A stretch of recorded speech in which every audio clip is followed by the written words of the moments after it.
Look what I got, the man himself, Andy Tate. This is a long time, brother. Yeah, it has been. Big game at the weekend. Man United versus Man City at the Etihad. Do you know what, though? You guys got a decent record against them at the Etihad. Yeah, we have, but say form counts for nothing when it's Derby Day, innit? And form goes out the window. And we're going into the Lions' den. We're not Kings of Manchester anymore. And it's really hurtful to see. It's a tough game, but can you take heart from the fact that the other day, and this is what I'm thinking about that game, the other day Tottenham went there, they got a great result, and I kind of look at Man United and you play well in a similar way when teams come onto you and you can counter-attack them, and that's how you've managed to get a result there over the past couple of seasons. Yeah, but it's when the back's against the wall they can turn up, but if you can't beat Watford, you can't beat Aston Villa, you can't beat Southampton, Burnley. That's why we're in the position where we are now, and it's angry. I'm angry with them, and I say players not taking responsibility. The way we just ran away at Old Trafford this season when we lost 2-0. Players not even standing up and be counted. So it's going to be an interesting game, and I just hope the players take note, because if, like I say, if they roll over and die. And they try to run away, there's going to be nowhere for them to hide. This game is the type of game that's made for Cristiano Ronaldo, isn't it? This is the sort of game what you bought them big guys for. Of course it is. Big game players, big games, you need it. It's like Harry Kane, he scored in last minute. Big game players, it suits the position, suits United. But even if they were to get a win, I'd be happy. Of course I'd be happy. And they get something. But they're cheating themselves. They're cheating the fans. They're cheating. Like you see, where was that? If they do a performance, that's brilliant. Where's that been all season? Yeah, I guess that. Because last season we beat them 2-0. All right, it's empty stadiums at the time, but you say, where's that been? Where's that been? And you say you can't beat them other teams, but where's that? And you think it's all right to turn up for one game.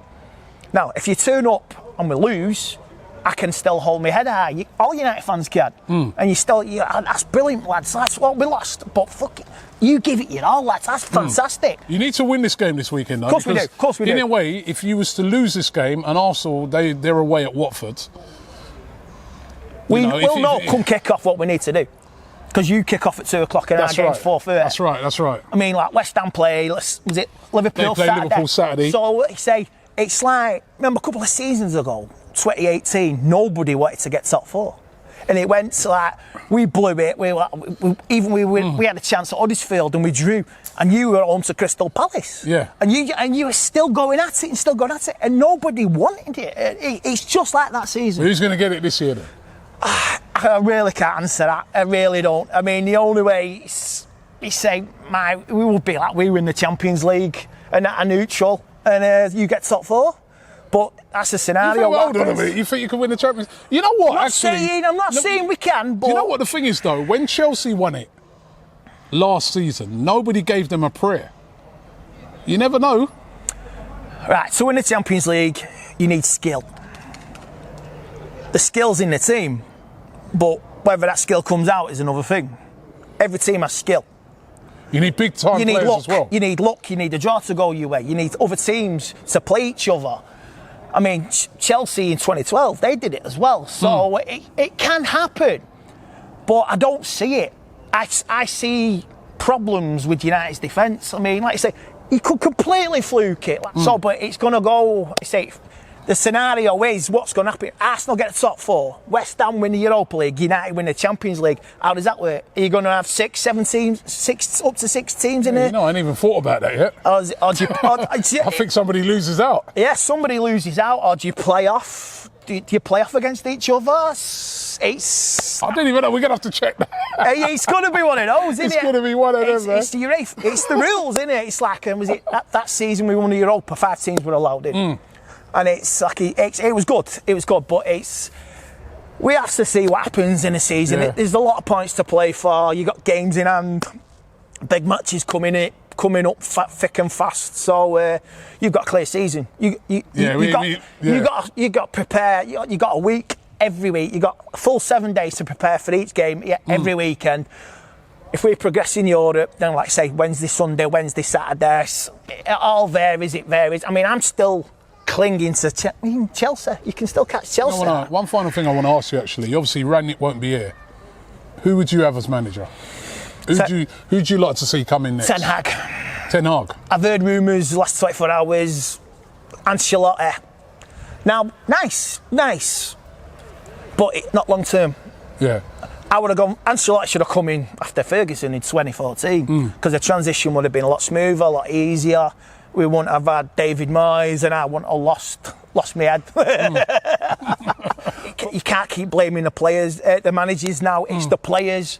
Players got to start rising. There's going to be a lot of leaving, new blood coming in.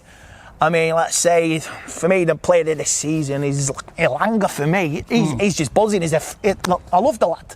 Absolute Elanga is a dancer. I love the song, Hopefully we'll be singing that Sunday night at the Ad. So Rangnick to go upstairs, Ten Hag as the manager. Yeah, and I'm going to go, I think he's been talking to Donny.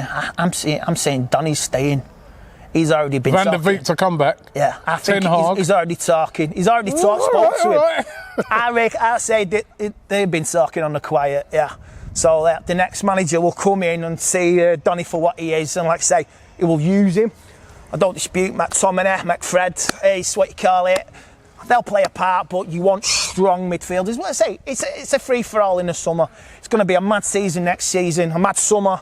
And as well, we've got to stop for the World Cup, Jesus. So as well, Christmas time, England win the World Cup, we all get drunk Christmas Day. I mean, that's the ultimate. That'd be brilliant. I mean, that'd be brilliant. I mean, we could celebrate together. Yeah. We could all get drunk on Christmas Day and just get absolutely wasted. But you know what I mean?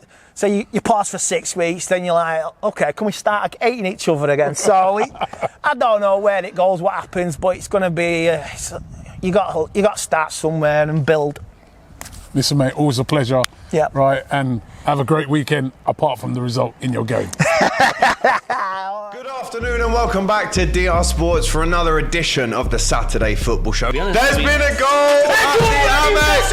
2-0 Newcastle, baby! Massive goal at the Amex! Yes. Newcastle, not only do they win away from home in the Premier League, but they keep a clean sheet as well. What a result! The result has been confirmed at Old Trafford. Manchester United 0, Watford 0. I don't think United will get fourth, but Ronaldo being Ronaldo. The times of Messi and Ronaldo dragging their teams through the rounds, I think it's over now. There's been a goal!